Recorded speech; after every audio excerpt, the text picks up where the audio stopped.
กินข้าวสวยแล้วบ่ทุกคนมื้อนี้เฮาบ่มีหยังกินเลยมาหารเคียมทางอยู่น้ำพูนเพื่อมาแวะกินข้าวเมนูของเฮาสั่งมามื้อนี้ก็คือ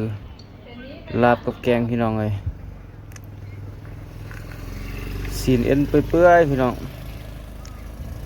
กับผักนอกใส่แกะสำในมาได้พี่น้องกินข้าวนำกัน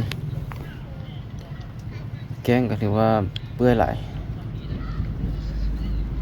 ตอนเลือดกระดูกอ่อนกรุบกับโอ้อันนี้มันผักเหรอคือดอกไม้พี่น้องคุยลาบใส่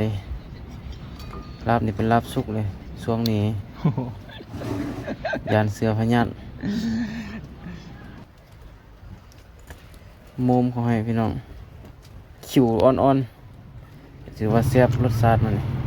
เราเก็บชั่วครับไม่ได้หรอ มันขึ้นเก็บของหลัก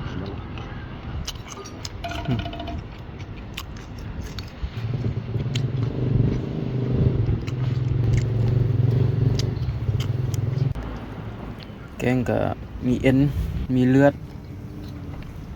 ปนกระดูกอ่อนปนซีนนิดนึงถือว่าแซ่บหลายลาบก็ถือว่าจะเอาเค็มๆแต่เราก็กับผักใส่นิดนึงกับเขาวใส่ก็ถือว่าครบเครื่องกินแกงนี่สดใส่คำใหญ่ๆเลยพี่น้องสะใจดีโมนี่โอ๊ตมีแต่ตอนเปื่อยพี่น้องงับเขาให้บูยังดีนอยู่เว้ยบัว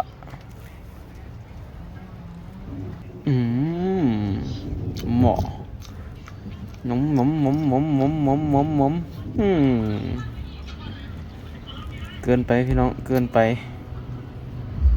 สดลาบสิอีกโอ้เข้มถึงใจพี่น้องเสียบหลายมื้อนี้